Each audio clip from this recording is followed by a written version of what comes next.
Bueno, bien, agradecidos al Señor, amén.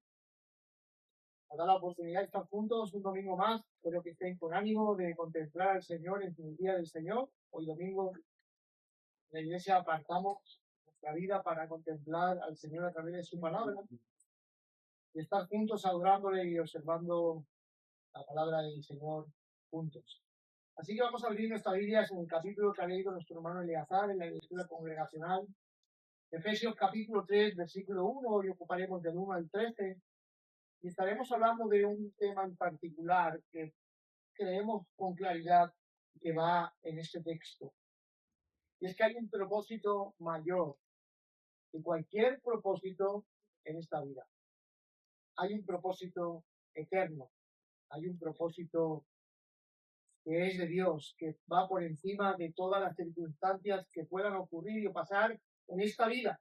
Y eso es en el que nosotros debemos de estar bien centrados. Es un propósito mayor. Así que, hermanos, al llegar a este pasaje, Efesios 3, encontramos a Pablo en una situación que, humanamente hablando, parecería ser desalentadora. Porque él está escribiendo desde la prisión. No por haber hecho nada malo, sino por haber predicado el Evangelio a los gentiles. Está sufriendo por causa de la predicación del Evangelio y, sin embargo, en el lenguaje que utiliza Pablo en sus escritos, no notamos en él ninguna nota de amargura ni de desesperanza. Es hermoso cuando vemos el corazón del Evangelio centrado en un corazón de un hombre débil como Pablo. Cómo el Evangelio trabaja en las peores circunstancias en las cuales un hombre se pueda estar de manera que viva enfocado realmente en lo que el Evangelio hace y es, en cosas superiores a las cosas temporales a las cuales nos enfrentamos cotidianamente. Pablo vive enfocado en lo eterno. Pablo vive enfocado en la eternidad. Tiene un propósito principal y es que en esta vida serle agradable. De él emanan esas palabras, tanto presentes en el cuerpo o no estando presentes, queremos serle agradables a Dios. Pablo vive con este fundamento en su propia vida. Así que las circunstancias que le rodean no le producen amargura, no le producen desesperanza, no le producen queja. Todo lo contrario, lo vemos lleno de propósito, lleno de gozo, lleno de vida eterna.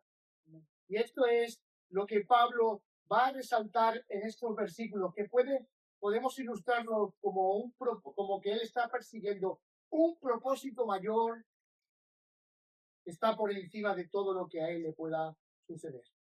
Hoy debemos de animarnos y pensar que podemos ir mucho más allá de lo que ahora estamos viviendo, cuando nos enfocamos en un propósito mayor, al cual Dios nos está llamando. No debemos de acomodarnos como iglesia. No debemos de acostumbrarnos a vivir una vida lejos de un propósito mayor. Porque realmente lo que Dios ha venido mostrándonos en el Evangelio es un propósito mayor y que va mucho más allá de nuestra propia vida. Y es al que toda la iglesia debemos de estar centrados para vivir en ello. Así que en esta mañana vamos a contemplar a través de estos textos esta idea principal, un propósito mayor que el nuestro. Así que el primer versículo enfoca lo que Pablo está viviendo. Él es prisionero de Cristo.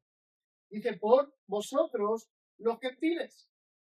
Pablo nos está ayudando al creyente a ver el sufrimiento como un plan soberano de Dios, porque Él está dentro de un propósito mayor. Es lo que sucede cuando viene el sufrimiento a la vida de los creyentes. Debemos de verlo con un enfoque soberano, porque Dios es el soberano que controla toda la historia y cada aspecto de tu vida. Pablo está dentro del plan soberano porque él podía haber dicho, yo preso en Roma, o preso y custodiado por los soldados, o preso por cualquier otra índole. Pero él sabe que hay un propósito mayor por el cual está en prisión. Y es por el propósito mayor de la redención de Cristo. Es un propósito soberano. Y él sabe que a pesar de lo que está sufriendo en su vida, sabe que hay un propósito mayor por encima de lo que está sucediendo, que es el plan soberano de Dios. Eso dice el primer texto. Pablo, prisionero de Cristo Jesús. Dice el texto 2.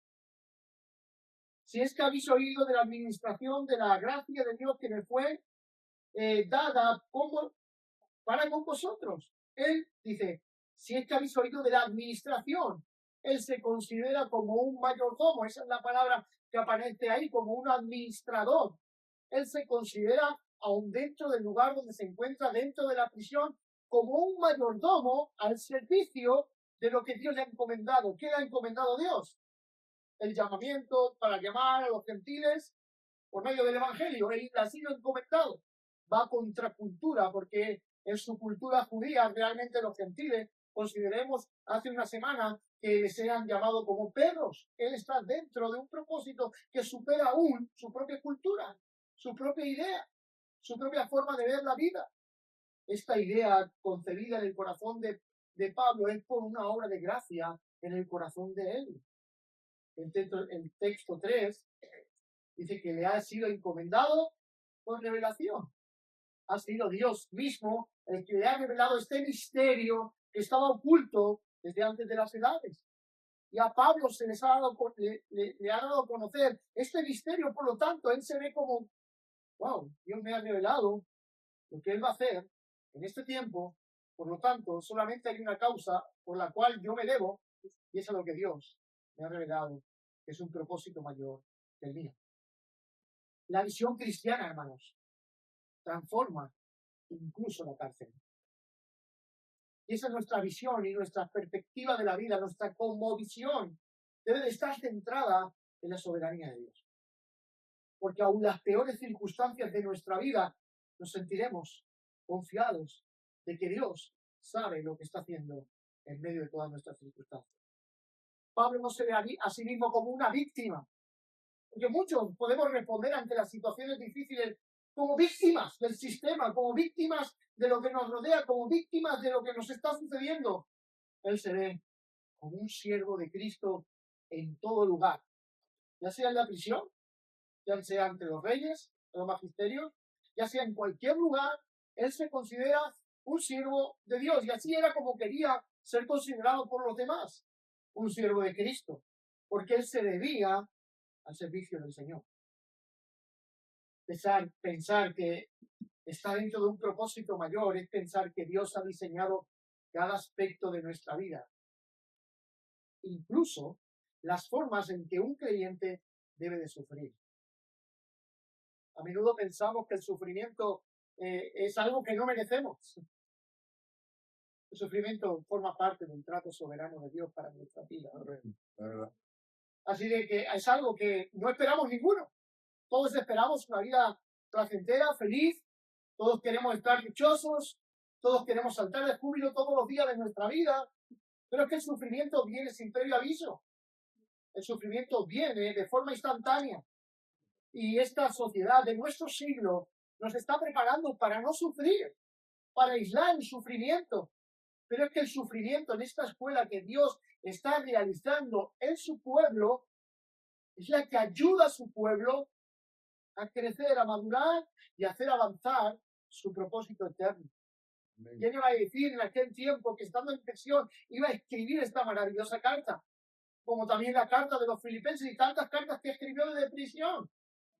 Pablo no lo ha detenido el sufrimiento y el dolor que él está atravesando para llevar a cabo el propósito de Dios. Porque él tiene su mentalidad puesta en un propósito mayor que lo que a él está aconteciendo. Y eso debemos de pensar nosotros. Ahora, la pregunta para nosotros, ¿cómo interpretamos nuestras pruebas? Desde la perspectiva del mundo caído. Todo se derrumba, todo está caído, lo vamos a perder todo. ¿Cómo lo interpretamos? O desde el trono del soberano Dios, que ha trazado un propósito mayor para su iglesia. Si tratamos desde la perspectiva del mundo caído, habrá queja, habrá dolor. Bueno, tener una perspectiva soberana de Dios no va a evitar el dolor va a haber. Pero la diferencia es cómo realmente enfocas tu dolor y tu sufrimiento. Estamos enfocados en un propósito mayor. Y al Dios soberano no se le escapa nada. Muchas veces podríamos pensar que Pablo, diríamos, se detiene la obra de la misión que Dios le ha encomendado a Pablo, pero vemos que no se detiene ahí. Él escribe cartas, anuncia el evangelio desde la misma prisión y está dando a conocer el misterio que Dios le ha encomendado, porque es algo que no se puede detener. Nadie puede detener el avance del propósito mayor de Dios, que es el avance de su reino en medio de este mundo caído. Dios está llevando todo a cabo. Por lo tanto, nosotros es lo que debemos de enfocarnos en la realidad de lo que está sucediendo. La vida cristiana está llena de desafíos, está llena de sufrimientos. Y este pasaje nos ayuda a ver cómo Pablo afronta esta situación. ¿Cuál es nuestra reacción cuando sufrimos? ¿Cómo es? ¿O por qué sufrimos? Porque Pablo está sufriendo por causas que tienen que ver con Cristo. Nosotros podemos sufrir por cosas temporales, pero es que el propósito mayor de Dios no tiene nada que ver con cosas temporales. Y muchas veces nuestra preocupación mayor y lo que causa sufrimiento en nuestra vida siempre son cosas temporales. Eso muestra el enfoque que nuestro corazón tiene. Tenemos temores de perder nuestro empleo, tenemos temores de quedarnos sin economía, tenemos temores de perder cualquier cosa de que realmente nos haga sentir a nosotros seguros y creemos que estamos sufriendo como Pablo. Pablo no sufre por todas esas cosas, porque lo temporal pasa a un segundo plano. Pablo está sufriendo por cosas que realmente tienen peso en la eternidad. El versículo 13 lo muestra con claridad, dice, por lo cual pido que no desmayéis. O sea, los hermanos está diciendo, no desmayéis por causa de mis prisiones, por vosotros los cuales son vuestra gloria. Lo que Pablo está haciendo, enfocar a la iglesia a que los sufrimientos que él está viviendo por causa de la iglesia y del evangelio redundan para la gloria de la misma iglesia. Y las cosas temporales muchas veces ocupan nuestro corazón y sufrimos por esas cosas. ¿Se dan cuenta de la débil fe que podemos llegar a tener en el enfoque real de este gran propósito mayor? Pablo no se presenta como una víctima, sino un prisionero de Cristo. Pero no solamente de Cristo, sino por el bien de los demás. Es que no se mira ni él mismo, porque el propósito le supera. Está superando el propósito eterno, está superando su expectativa en esta vida. Hay algo, lo vemos en Filipenses, ¿no? Él quiere partir con Cristo, estar con Cristo, pero si por causa de la iglesia tiene que permanecer, no sabe qué escoger. Porque vive pendiente de eso. Vive en lo temporal, vive enfocado en lo eterno. No podemos vivir con nuestra mentalidad constantemente pensando en lo temporal, lo temporal y lo temporal. Es importante y debemos de considerar que Dios tiene el control de todas esas cosas.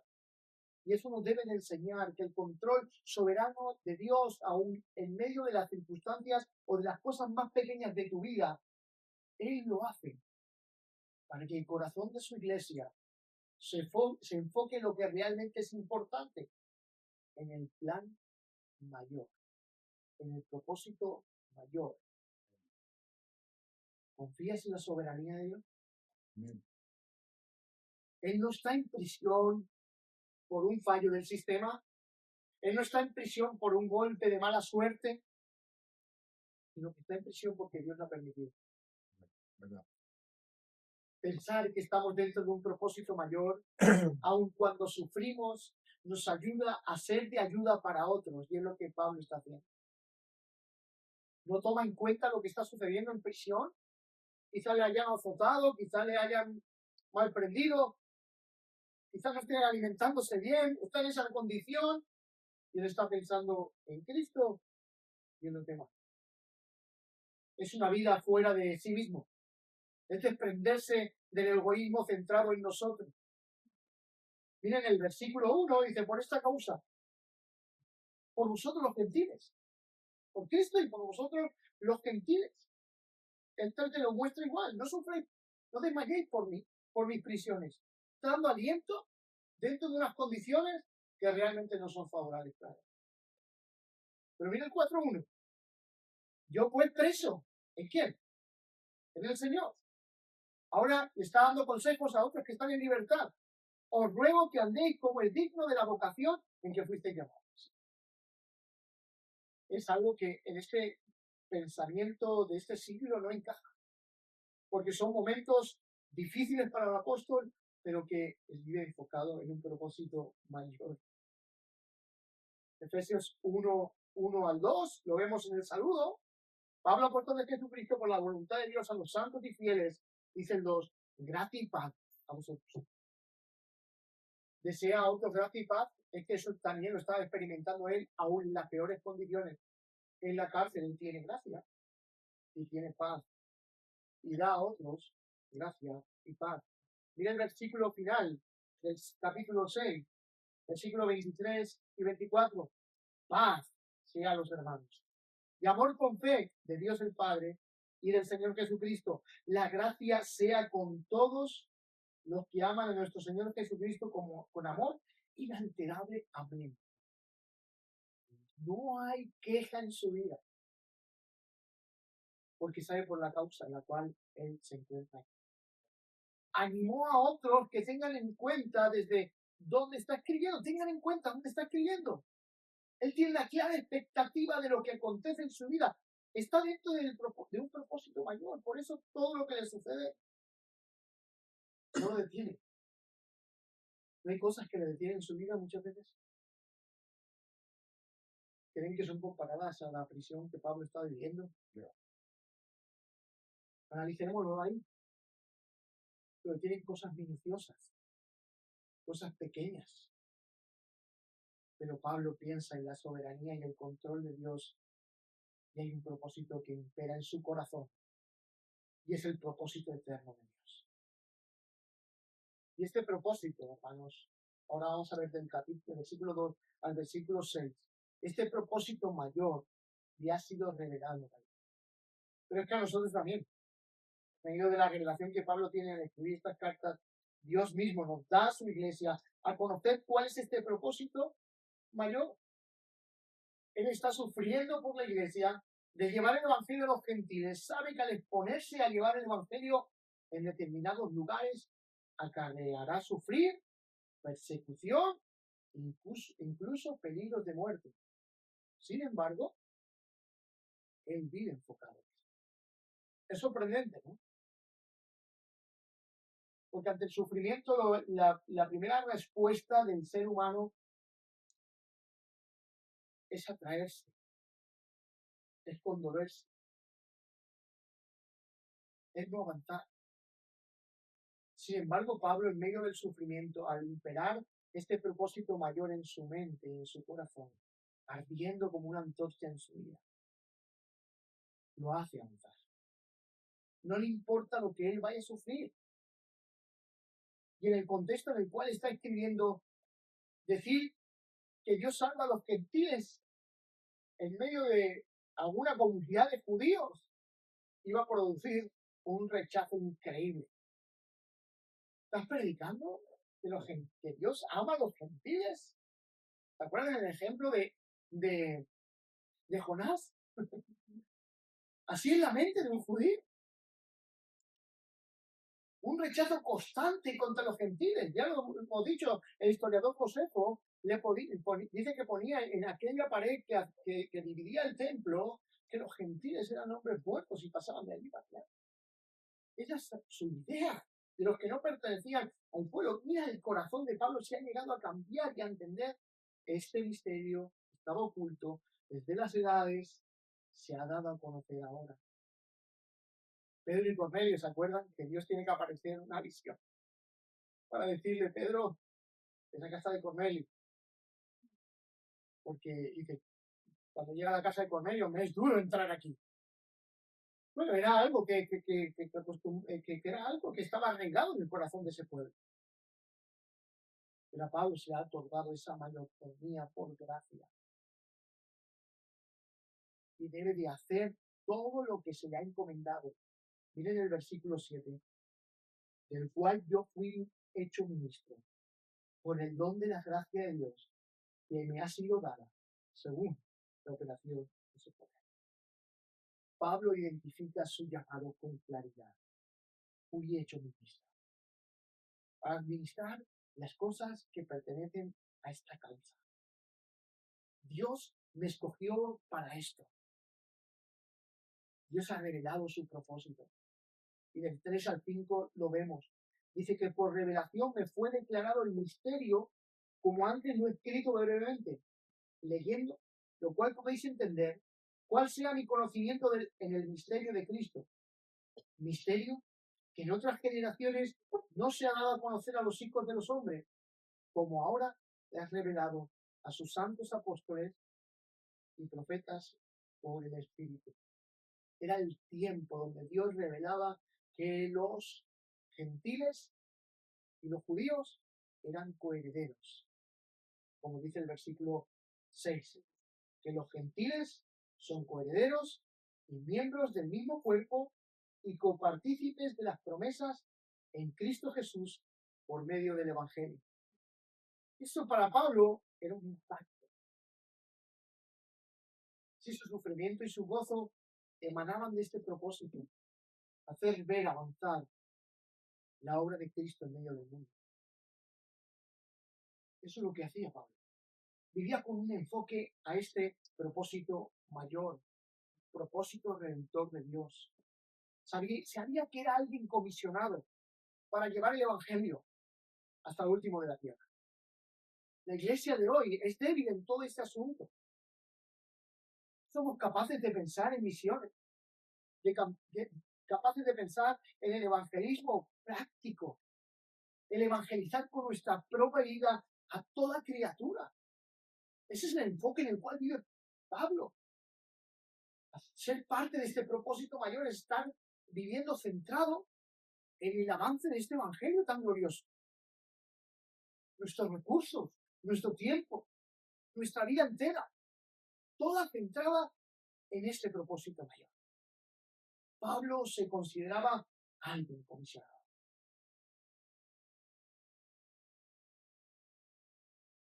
No está empeñado en las cosas temporales, no sufre por cosas temporales de la vida.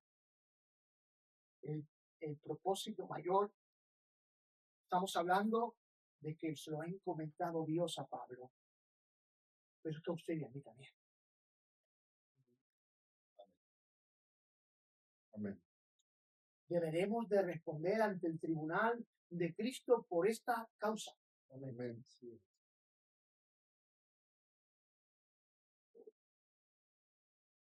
Hay quienes se frustran por los planes temporales que nos proponemos en esta vida. Como comprar un coche, comprar una casa, tener un trabajo, cosas que realmente son importantes, pero no tienen nada que ver con la importancia de este propósito mayor. Pablo no está hablando de esto, habla de un propósito mayor. Está hablando, nosotros hablamos de la vida que nos envuelve, está hablando de algo eterno.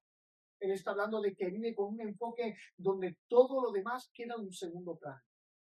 En nuestra mentalidad, sí, nada detiene ese plan, nuestro plan. En esta vida va a ser detenido muchas veces y va a ser interrumpido. Y todo aquello que aspiramos y deseamos en nuestra vida muchas veces va a ser interrumpido. No todo nos va a salir bien. Pero hay algo que sí va a salir bien. Y ese es el propósito mayor. Este plan no va a fracasar. Este plan es eterno. Este propósito es el propósito redentor de Dios que va llevando su curso hasta que un día todos los seres humanos estén delante del trono del Cordero de Dios. Amén. Y ese es el propósito mayor. Así que debemos de cambiar nuestro enfoque en la vida. Porque no hay nada que detenga ese plan. Y aún la prisión de Pablo no detiene eso. ¿Cuántas cosas en nuestra vida nos desenfocan de un propósito, de este propósito? Piense usted, analícela. ¿Creen que son más importantes que estar preocupados de las cosas que pertenecen a la eternidad? De ninguna manera, ¿verdad? Este pasaje quiero ilustrarlo para que pensemos como iglesia. Igual que Pablo también se nos ha encomendado un propósito mayor que todo lo que es nuestra vida. Póngalo al lado del propósito de Dios. ¿Cuál es su propósito en la vida? Póngalo a la luz de este gran propósito. Son cosas minuciosas, son cosas temporales, pero son cosas que nos desenfocan. Pablo tiene mucho que enseñarnos en este pasaje. Y es a vivir enfocados en lo que realmente es importante, que forma parte de un propósito mayor. El Evangelio no es una filosofía, producto de un razonamiento humano. El Evangelio es la revelación que viene de Dios para traer salvación a los creyentes. Amén. ¿Hay algo más elevado que esto? Estamos maravillados por esta gracia de ser parte de la iglesia de Cristo, de haber sido incluidos en su pueblo. Pablo está disfrutando en la prisión de decir, es que los gentiles y los judíos son un pueblo redimido por Cristo, aquellos que han creído. Una enemistad rota de siglos, ahora tanto los creyentes que creen en Cristo como que son judíos, como los creyentes que son gentiles, que creen en Cristo, son unidos en un mismo pueblo. Pablo disfruta de esta gran realidad de ver la iglesia. Hermanos, nuestros ojos deben de ser abiertos para disfrutar de la iglesia. Amén. Porque cuando nuestros ojos son abiertos para ver el propósito que Dios tiene para con su iglesia, el impacto de la gracia de Dios en nuestra vida cambiará nuestra manera de pensar. Debemos de vivir enfocados en la misión de la iglesia. ¿Ocupa mucho la iglesia en tu vida? ¿En tus oraciones? ¿Ocupa mucho en tu vida la preocupación por las cosas que pertenecen a la iglesia? Pablo está tan preocupado en la cárcel, está preocupado por los hermanos, porque piensa que pueden desmayar a causa de su prisión. Sorprendente, ¿no? No es que esté preocupado por el avance, sino por el estado de los hermanos que pueden desanimarse. Estoy aquí en prisión y pueden desanimarse los hermanos. Pues voy a escribirles para que se animen en medio de mi cárcel, la que yo estoy viviendo. Nadie fue a escribirle a Pablo una carta. Vamos a escribir una carta a Pablo y vamos a animarlo porque igual el hermano en prisión está desanimado. No, él está animando a otros. Está impactado por la gracia de Dios en la vida. ¿Crees que puedes hacer algo más por la iglesia?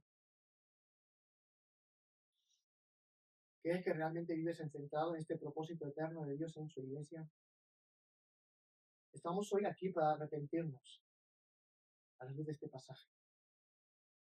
Y pido a Dios que guíe nuestro corazón si realmente nos importa este propósito mayor. Versículo 7, Pablo se siente comisionado por esta labor. El versículo 7 lo muestra, el cual fue hecho ministro. Dice, por el don de la gracia de Dios.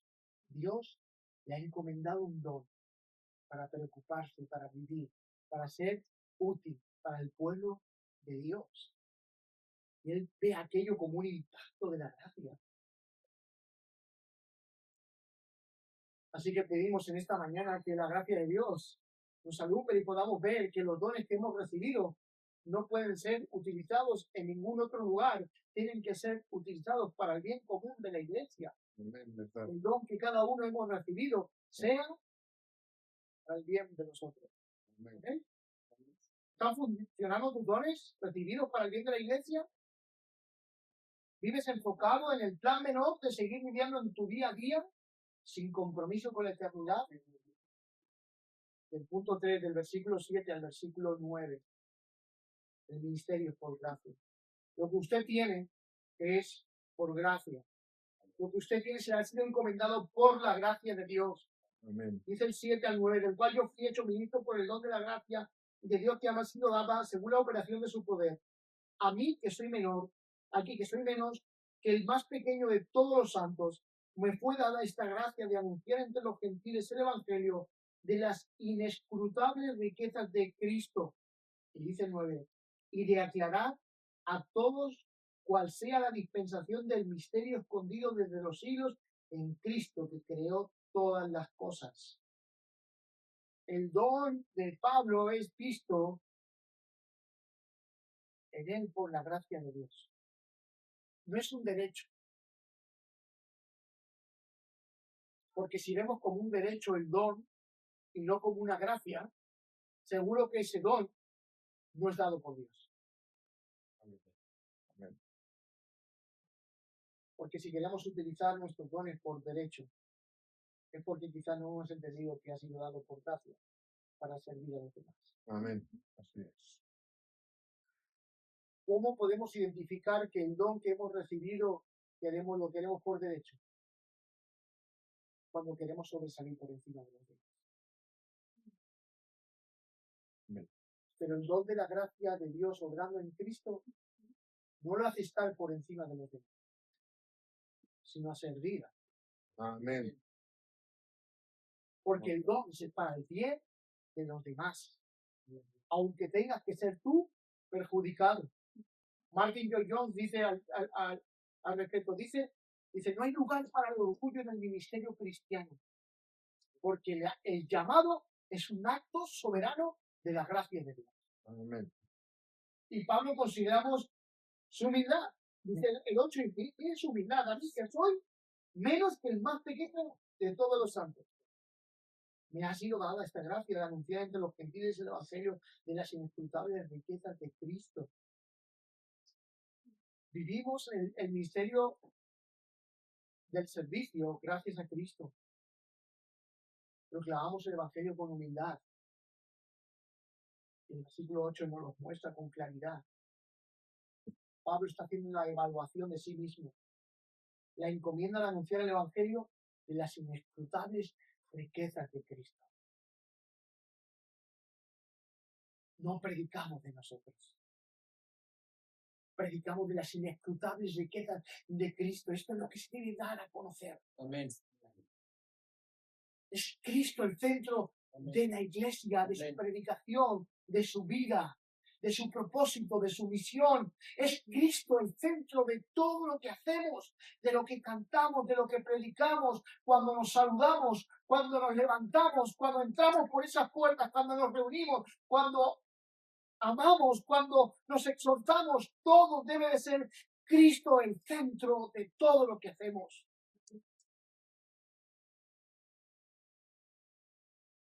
Se le ha sido encomendado este ministerio. Dice el 9, este es el misterio que se le ha sido encomendado de aclarar a todos cuál sea la dispensación del misterio escondido de los siglos en Dios, que creó todas las cosas. No hay un propósito mayor. El que creó todas las cosas tenta su propósito mayor en esta obra. En la obra de la iglesia. Lo que para muchos le aburre, lo que para muchos no le dan importancia, lo que para muchos pasa desapercibido. Dios ha centrado todo su propósito mayor, está en Cristo, en su iglesia. Amén. Nos hemos acostumbrado a ver la iglesia, a ver lo que la iglesia puede aportarnos, ¿verdad? De eso no se trata. Estamos en un sistema consumista y queremos consumir cosas que solamente complazcan nuestro propio corazón. Pero es que el llamado que nos hace Cristo a través de la evangelio a su iglesia es el negarnos a nosotros mismos y vivir centrados en este propósito mayor. Miren el versículo del 10 al 11. Es el propósito mayor de Dios. Dice, para que la multiforme sabiduría de Dios sea ahora dada a conocer por medio de la iglesia a los principados y potestades en los lugares celestiales. Dice, conforme al propósito eterno que hizo en Cristo Jesús, nuestro Señor. ¿Usted se está dando cuenta de lo que dicen esos textos? Que la iglesia da a conocer la multiforme sabiduría de Dios. ¿Sí? Eso es lo que la iglesia hace. Y esa multiforme sabiduría de Dios es dar a conocer a los principados y a las potestades.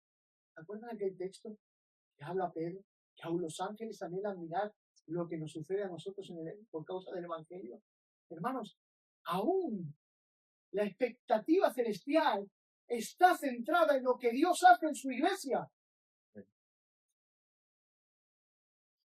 Y nosotros, en muchas ocasiones, la iglesia es algo, un complemento más de nuestra vida.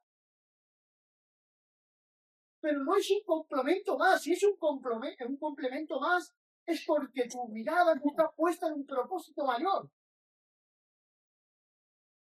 Pablo está viviendo para este propósito mayor y sabe lo que la iglesia es en este mundo y lo que Dios está haciendo a través de esta iglesia. Martin Lloyd-Jones dice, la iglesia no es un apéndice, no es secundaria, es central en los propósitos de Dios. Es el campo donde Dios exhibe su sabiduría divina, dice Martin Lloyd-Jones, ante todo el universo. Aleluya. Amén. Amén. Amén. Amén. Esto es lo que Dios está haciendo en su iglesia. Amén. Dios está exhibiendo en todo el universo su multiforme sabiduría a través de personas como usted y como yo.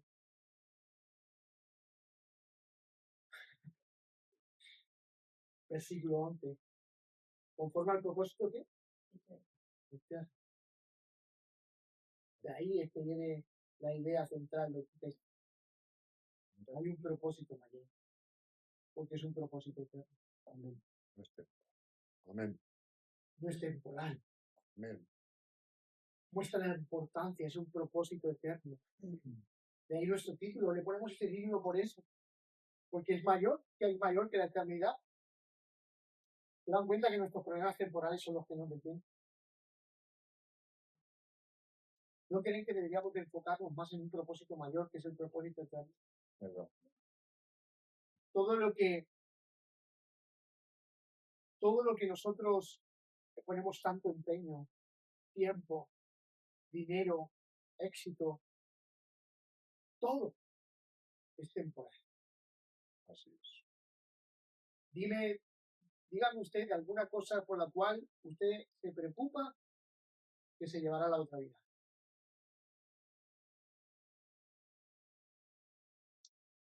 Nada. No lo sé. ¿Verdad? Y mientras vivimos así, estamos malgastando nuestro tiempo. Pero si nos enfocamos en un propósito mayor, aquello que tiene un valor superior, todo lo que tenemos irá enfocado en ese propósito mucho más grande que nosotros. Versículo 12, versículo 13. Dice, en quien tenemos seguridad. Amén. Y en quien tenemos acceso. ¿Cómo? Con confianza. Por medio de la fe. Amén. Es por causa de Cristo que gozamos de ser parte de su iglesia. Gozamos de seguridad, gozamos de acceso a la eternidad por la fe que nos ha sido dada que descansa en Cristo. Amén. En medio del sufrimiento, en medio de las situaciones adversas, el cristiano puede estar rodeado de aflicciones, pero tiene abierto el trono donde puede descansar. Dios es el secreto de Pablo en medio de su aflicción. Versículo 3. Por lo cual no desmayéis a causa de mis tribulaciones, por vosotros, los cuales es vuestra gloria. Dice la Nueva Versión Internacional, por vuestro honor. Si hay algo especial en Pablo es saber dónde se enfoca su vida. El sufrimiento es reducido a nada porque vive enfocado en un propósito mayor. Espero que se me haya quedado la idea de este sermón, un propósito mayor. Sé que tendemos a olvidar los sermones que escuchamos, pero espero que esta idea le ayude a pensar durante esta semana dónde estamos centrados. Amén. Conclusión y aplicación. Este pasaje nos eleva a ver desde la perspectiva de Dios su misterio revelado. Nos ayuda a ver una iglesia no débil, gloriosa, que vive para un propósito mayor. Cito a Martin Lloyd-Jones porque es uno de los autores que nos ayudan a tener este enfoque claro de la iglesia. Dice, la vida cristiana es una participación en lo eterno, en el eterno propósito de Dios. Y al comprender eso, no puede quitarnos la paz y la alegría. Vuelvo a repetir, Martin Lloyd-Jones, la vida cristiana es una participación en el eterno propósito de Dios. Y al comprender eso, nada puede quitarnos la paz y la alegría. Amén. Aleluya. Amén. Amén. Amén. Piensa en esta mañana qué cosas te desenfocan de este propósito. Identifícala, pasa un tiempo identificándola. O sea, mira tu corazón. Mírala. Pero no la mires para decir, me lamento de todo lo que soy. Tráilas a Dios. Tráilas a Dios. Y el arrepentimiento pide que Dios te perdone por medio de Jesucristo. Y si te has arrepentido, piensa en los cambios que harás. Piensa en los cambios que harás desde esta misma mañana para vivir enfocado en este propósito mayor. Si eres parte de la Iglesia de Cristo, debemos de aceptar nuestro llamado para no vivir conforme nuestro corazón pecaminoso. Porque nuestro corazón pecaminoso muchas veces nos muestra un camino equivocado totalmente de lo que Dios quiere. Vive enfocado en el Evangelio y en los demás. Vive con una conciencia del privilegio que tienes por la gracia de Dios. Él te ha llamado, te ha escogido desde la eternidad. Habla los primeros versículos que nos escogió antes de la fundación del mundo. ¿Saben? ¿Está su conciencia cautiva de este pensamiento? ¿Usted sabe a ciencia cierta que Dios lo ha salvado? ¿Conoce realmente esa experiencia salvífica que se ha hecho presente en su momento? Que Dios pensó en la eternidad y que se ha hecho presente cuando conocimos el Evangelio. ¿Tiene usted su espíritu? Pues tiene todos los recursos para dejar a un lado lo que realmente es inservible y temporal y vivir enfocado en el eterno. Busca la unidad con los creyentes. Ora y actúa con una visión más amplia de ti mismo y una visión misional y de la misión que Dios nos ha dado. Eres parte de este propósito mayor de llevar el Evangelio más allá de ti mismo. Recuerda que como iglesia estamos llamados a mostrar la sabiduría de Dios en un mundo caído y tú eres parte de eso. Así que les animo a que hagan cambios en su vida. Todos tenemos que ajustar y hacer cambios en nuestra vida. Muchas veces nuestro pecado entorpece nuestro camino y nos desenfoca totalmente. Nuestro pecado es de nuestro corazón, con las cosas que nos enfadamos, pensamos y actuamos. Pecados que no consideramos que sean un problema porque son demasiado pequeños a nuestros ojos, pero nos desenfocan. En esta mañana les animo a que en esta semana podamos poner con empeño y pedirle a Dios que nos ayude a vivir enfocados en nuestro propósito mayor. Gracias a Dios. Padre, juntamente con mis hermanos, Cuando preparaba esta predicación, Señor, sabes que mi corazón estaba siendo conmovido y yo ahora le estoy poniendo aún más. Son tantas cosas que nos quitan de las cosas que realmente son importantes. Esta lucha espiritual, que más hacia adelante lo veremos, Padre. Esa batalla espiritual nos demanda estar revestidos con toda tu armadura. Porque es la única manera de ser fortalecidos. Señor, ayúdanos a cambiar todas estas cosas, Señor, que nos desenfocan de las cosas que tienen que ver con este propósito mayor. Cualquier índole que sea, Señor, trae convencimiento de pecado, convicción de pecado a nuestro corazón. Y desarraiga de nuestras vidas por la obra de tu palabra. Todas aquellas cosas que no emanan de una visión clara de tu palabra. Señor, fortalece a tu iglesia. Ayúdanos a pensar en la misión. Ayúdanos ahora a vivir en el fortalecimiento de tu palabra en medio de la iglesia. Ayúdanos a amarnos como debemos de amarnos unos a otros. A perdonarnos como debemos de perdonarnos unos a otros. Ayúdanos, Señor, a vivir con una mirada en la eternidad. Y todo aquello que es temporal, que estorba, pedimos que nos ayudes a identificarlo para arrepentirnos delante de ti. Tú eres el Dios soberano. Queremos buscar el reino y tu justicia. Y sabemos que tú darás por añadidura todas las cosas por las cuales tantas veces nos afanamos. Gracias por todo. En el nombre de Jesús. Amén.